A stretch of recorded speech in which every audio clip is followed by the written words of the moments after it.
Hello students, welcome to my YouTube channel. 6th class का 4.1 और 4.2 मैंने पढ़ा के चैनल पर डाल दिया है। तो इस एक्सरसाइज को देखने से पहले आप वो जाके देखें और चैनल को सब्सक्राइब कर लें, लाइक करें, शेयर करें। तो जो आज की हमारी क्लास है वो 4.3 के लिए है। तो पहला क्वेश्चन हमें क्या दिया है, नीचे दी गई आकृति में कोणों का नाम लिखिए। अब ये जो आकृति हमें दी गई है, इस आकृति में हमें क्या करना है, कोणों के नाम लिखने हैं। तो यहाँ पर कोण कितने हैं, एक तो ये कोण है, एक ये कोण है, एक ये कोण है और एक ये कोण है। ठीक है। जब भी दो किरणें आपस में मिलती हैं, यानी कि यहाँ से अगर वो निकल रही है एक किरण और यहाँ से निकल रही है दूसरी किरण, तो इसका जो बीच वाला जो पार्ट होता है ये होता है हमारा कोण। जैसे ये है ए, ये है बी, ये है सी, तो हमारे कोण का नाम हो जाएगा ए बी सी, क्योंकि जो कोण होता है वो आता है बीच में। इतना समझ में आया। तो हमें क्या लिखना है, यहाँ पर कोणों के नाम लिखने हैं। तो पहला कोण हो जाएगा हमारा ए, या तो D A B, D A B. ठीक है, जैसा कि इसमें था। ये आकृति हम देखें तो इसी की तरह है। ऊपर हमारा यहाँ पर ए था, यहाँ पर डी है, यहाँ पर बी था, यहाँ ए है, सी था, यहाँ पर बी है। तो हमारा ए कोण के बारे में बात कर रहे हैं, तो डी ए बी हमारा क्या हो जाएगा, कोण हो जाएगा। दूसरा क्या है, हमारा बी है, तो या तो बी होगा या ए बी सी, बीच में आना चाहिए कोण, तो हमने बीच में लिख दिया है। तीसरा क्या होगा, या तो सी होगा या बी सी डी होगा, बी सी डी होगा। ठीक है। और चौथा क्या है, कोण डी या फिर C D A, C D A होगा। ठीक है। तो ये हमारे कोणों के नाम हैं जो हमने पहले क्वेश्चन में लिखने थे, हमने लिख दिए हैं। अब दूसरे क्वेश्चन पे आते हैं हम। इसके बाद जो हमारा दूसरा क्वेश्चन है उसके अंदर हमसे क्या कह रहा है, संलग्न आकृति में ये बिंदुएं लिखिए जो, अब ये हमें क्वेश्चन दे दिए हैं और ये हमें क्या दे दी है, आकृति दे दी है। तो क्वेश्चन हमें क्या पूछा है, डी ओ ई, डी ओ ई, ठीक है, के अभ्यंतर, अभ्यंतर का मतलब है अंदर में स्थित है। कौन सा ऐसा बिंदु है जो डी ओ ई के अभ्यंतर यानी कि अंदर स्थित है। तो कौन सा बिंदु है ये, ए। तो हम क्या लिखेंगे, बिंदु ए। ठीक है। उसके बाद दूसरा क्वेश्चन हमसे क्या कह रहा है, ई ओ एफ, ई ओ एफ के बहिर्भाग में स्थित। अब ये हमारा ई एफ, ये सब हमारा क्या है, ये वाला पार्ट छोड़ के इसके बहिर्भाग में कौन सा स्थित है कौन, वो ये पूछ रहा है। तो कौन सा बिंदु है, सॉरी माफ़ कीजिएगा, तो ये कौन सा बिंदु है,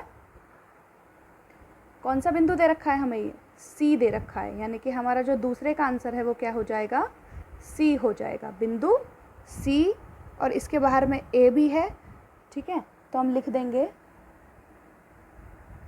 बिंदु सी ए, और ये जो डी है हमारा, ये भी क्या है, इसके बहिर्भाग में, क्योंकि ई ओ एफ अगर हम इसको देखें, इसमें बी भी आ रहा है तो हम बी को नहीं लेंगे, बहिर्भाग मतलब बाहर के जो बिंदु हैं वो लिखने हैं। तो एक तो सी हो जाएगा, एक ए हो जाएगा और एक डी हो जाएगा। ठीक है। तो ये हमारे 3 बिंदु हो जाएंगे बी क्वेश्चन के लिए। उसके बाद जो सी दिया है हमें, वो क्या दिया है, ई ओ एफ पर स्थित है। अब ई ओ एफ पर कौन कौन से जो बिंदु हैं जो स्थित हैं वो हमें लिखने हैं। ठीक है। तो कौन से हैं, एक तो ई हो जाएगा हमारा, एक हमारा बी हो जाएगा, ठीक है, और एक हमारा ओ हो जाएगा। तो हम लिखेंगे बिंदु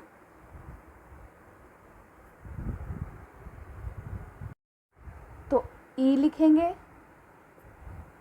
बी लिखेंगे, ओ बी सी पर स्थित है, ओ लिखेंगे और एफ लिखेंगे। तो हमारा ई बी ओ एफ जो बिंदु है वो हमारा ई ओ एफ पर स्थित है। ठीक है। तो दूसरा क्वेश्चन भी हमने कर लिया है। अब हम तीसरे क्वेश्चन पे आते हैं।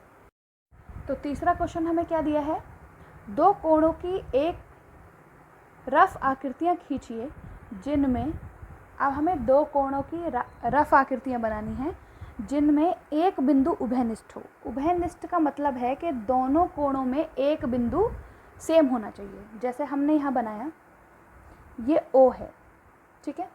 यहाँ से एक आकृति खींची, यहाँ से एक आकृति खींची और बीच में एक आकृति खींची, तो एक कोण हो गया हमारा E, ये हो गया F, ये हो गया G, ठीक है। तो EFO ये एक कोण हो गया और फिर FOG ये एक कोण हो गया, और दोनों का उभयनिष्ठ जो बिंदु है वो क्या है, O है, ठीक है। O बिंदु से बने हैं दो कोण एक ही बिंदु से, ठीक है, और दो कोण भी बन गए हैं, तो ये हमारा A का आंसर हो गया।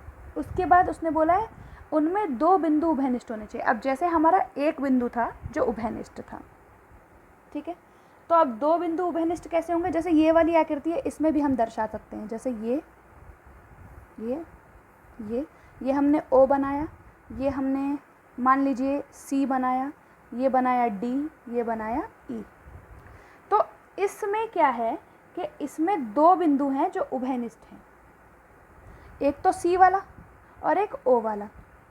इससे क्या बन रहे हैं, दो कोण बन रहे हैं, EOC एक कोण है और COD दूसरा कोण है, और दो उभयनिष्ठ बिंदु हो गए, एक तो O हो गया और एक C हो गया, जो कि दो बिंदु हैं। तो हमने दो बिंदु भी सिद्ध कर दिए, यहाँ एक बिंदु सिद्ध कर दिया।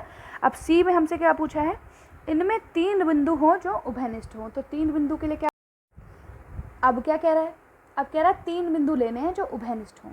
तो आकृति हमारी सेम रहेगी, हम क्या करेंगे, यहाँ से बनाएंगे 1 2 3, यहाँ बना दिया C, यहाँ बना दो B और यहाँ बना दो O, और ये वाला बना दो A और ये वाला बना दो E, ठीक है। तो यहाँ पर तीन बिंदु, इसमें हम पहले बिंदु लिख देते हैं। जैसे यहाँ पर बिंदु क्या हो गया, यहाँ पर हमारा क्या था, O था, ठीक है।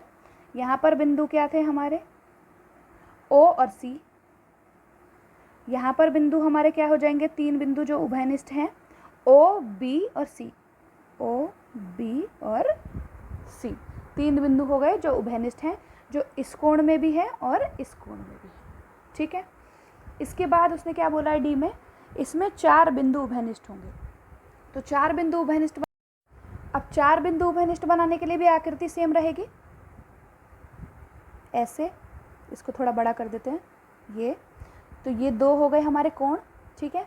ये हो गया O, ये हो गया M मान लीजिए, ये हो गया N, ये हो गया P, ये हो गया R और ये हो गया S, ठीक है। तो हमारे जो O, N, P, R जो हैं वो चार बिंदु हो जाएंगे जो उभयनिष्ठ हैं, इस वाले कोण में भी और इस वाले कोण में भी। तो बिंदु हम लिख देंगे, बिंदु O, N, P और R, ये वाले, ठीक है। लास्ट क्या बोला है, इनमें एक किरण हो जो कि उभयनिष्ठ हो।